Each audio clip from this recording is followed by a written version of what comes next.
If you've already hit that 100 kg snatch milestone number and you're chasing that next big milestone, reaching 2 slabs of beef, aka 120 kg snatch, may be in your sight. But I've got some bad news for you. The checklist that got you to 100 kg snatch isn't the same one that gets you to 120. I made a video a while back on what it takes to snatch 100 kilos. If that's still what you're chasing and you want to see what you need for that number, I'll leave a link in the description. But for those lifters that have passed that 100 kilo milestone, perhaps you're sitting between 110, 115 kilos and you're eyeing off those 2 slabs of beef, this video is for you. Because 120 kilos isn't a weight you can just casually get to. And for the lifters that for the most part muscled their way through their first 100 kilo snatch, although really impressive to do that, you will most certainly hit a wall beyond 100 kilos. And this is where those real technical fundamental leaks are going to begin to show up beyond 100 kilos. Because things that barely mattered before to perhaps hit 100 kilos, like heavy exposure, assessing your technical patterns to see what's really holding you back, as well as how you structure your training, suddenly starts to become the difference on missing and making those heavier lifts. After snatching 120 kilos for the first time almost 9 years ago now, and also coaching lifters all around the world break through this barrier, here's the checklist I'd run through if I'm trying to crack that 120 kilo snatch. First, the straightforward stuff that applies, let's call this checklist item number 1, is strength. You of course need a strength base to do this. Roughly 190 kilogram back squat and 170 kilogram front squat. These numbers are from my performance calculator, which you're going to access in the link at the top of the description, and will also give you a little extra context, as for some 190 back squat may be a little much, especially if you're a longer limb lifter, where a shorter limb lifter like myself may be potentially in excess of these squat numbers. Alongside squatting strength, you need to be able to be comfortable and own that bottom catch position. And this, for me, was a huge weakness of mine. So I always suggest to my lifters to at least be able to overhead squat your best snatch for a set of 3 and ideally snatch balance it. Ideally in surplus for both, but at a bare minimum, if you're wanting to be snatching 120 kilograms, I would suggest being able to overhead squat it and snatch balance it. Alongside this overhead strength and squat strength, we need positional strength in the pull. You'd want to be hitting pause snatches with a pause just above the knee at least 100 kilograms comfortably, while also being able to hit snatch pulls for reps between 130 and 140 kilograms and not losing position in the pull prior. If you're still lacking in some of these areas that I've just listed, I'd start there first. But for the most part, people chasing 120 already have all of these things. So the real question is, what is missing? And that's what the rest of these checklist items are about. Checklist item number 2 is speed under the bar. Not just the height in which you pull the bar, but the speed in which you can get under it. At 100 kilos, you may be able to get away with pulling the bar, over pulling, catching quite high, and then somewhat stabilizing and riding down to the bottom, if that. At 120, that bar is not going as high. Physics doesn't care about how hard you're trying. The lifters who break through here are the ones who can pull under fast, not just pull the bar up high. A simple indicator, your power snatch should be roughly between 85 to 90% of your best full lift. So for 120, roughly speaking, you should be able to power snatch at least 105. If your power snatch is sitting at 95, your turnover speed and technical efficiency is likely a bottleneck, not just an inefficiency in the pull prior. Some fixes that aren't just more pulls, I would consider some tall snatches, no feet snatches, and high hang snatches. Training that speed under the bar, having that bar body connection, and looking to really dial in that third pull.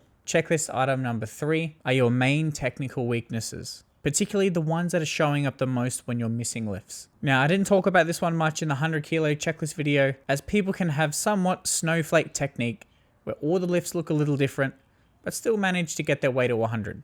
To snatch 120, you're going to need to have a bit more technical precision and have an idea of your technical patterns and address why you're missing lifts. For example, are you missing forward, which generally could mean the bar is drifting away from the body in the second pull, or you're not finishing your extension, therefore missing the bar out in front, or perhaps you're missing behind, where you're leaning off the bar too early in the second pull, bumping the bar away, then causing the bar to boomerang back as a result, so when you catch the weight, you feel as though the bar is going backwards instead of sitting in that nice comfy overhead position with the bar sitting just behind the ears. Or maybe you're catching the bar short with somewhat bent arms, not quite locking out, meaning you're lacking speed under the bar and likely over pulling, spending too much time in that extended position. When you do that, instead of catching lower, You're catching in the same spot, but with less lockout. I'd say film your top sets.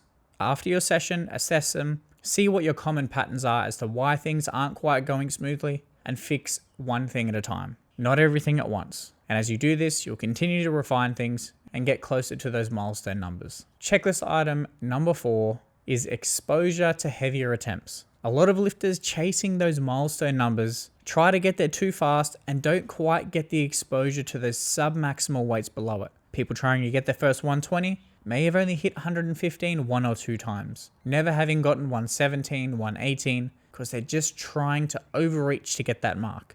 If you want to hit 120, ideally you should be very comfortable at 110 kilos. Even with 115 kilos, this should be a number that you should consistently hit while minimizing missed attempts. We don't want these big PR attempts to be Hail Marys.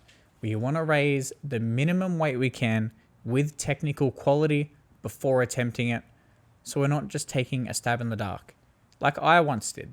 Stupid story of mine, years ago, trying to snatch 120 for the first time. I was overreaching in a session, but I told myself I wasn't leaving that day until I snatched 120. 23 missed attempts later at 120, and 3 hours later, there I was in the gym having a complete mental breakdown. Stupid training decision from an immature lifter at the time in myself, but with that, I then stripped the weight back, earned my attempt at 120 again with better sub-maximal attempts. Weeks later down the track, ended up hitting 119, then 122, skipping 120 entirely, due to not trying to overreach, but really taking the time to get the necessary quality reps beforehand. On to the next checklist item. Checklist item number 5 is training structure and peaking for maximal attempts. To snatch 120, your training structure needs to be a little more specific at this point. People can train casually week to week and eventually get to that 100 kilo mark where each session week to week roughly looks the same in terms of volume and intensity. But to snatch 120, for most of us, you're going to need to structure your training block and actually peak for it. This means a block that's built around a pointy end of the program, example over 12 weeks, starting with a higher volume, lower intensity, over time, lowering that volume, upping the weight, until eventually, after a nice taper, you're ready to go for PB attempts with a huge base behind you. If you're out there chasing those bigger numbers off program and have been for weeks, months, I would strongly suggest finding a program, finding a coach, and giving yourself a real shot at it. And the last checklist item number 6, is being comfortable at heavy attempts. And this is more of a mental framing thing. At 100 kilos, the weight's still heavy, but it's a number that you can generally wrap your head around, even if you're a beginner or intermediate. At 120, this weight, for most of us, is well over body weight, and it feels vastly different to 100 kilos. And lifters who haven't built much familiarity with any heavy attempts, or perhaps are a bit spooked by it, will feel like they need to rush, perhaps even change their setup, or lose their patience and composure. The fix is building that comfort and awareness in different segments in the lift so it doesn't feel foreign. For example, making sure that you're getting those heavier snatch pulls in to get that confidence from the floor, adding in some heavier hang snatch work or block snatch work so you can have strength and comfort with staying over the bar in the second pull, or even adding in that overhead squat and snatch balance work to build that confidence getting under the bar completely. Confidence plays a huge thing in weightlifting.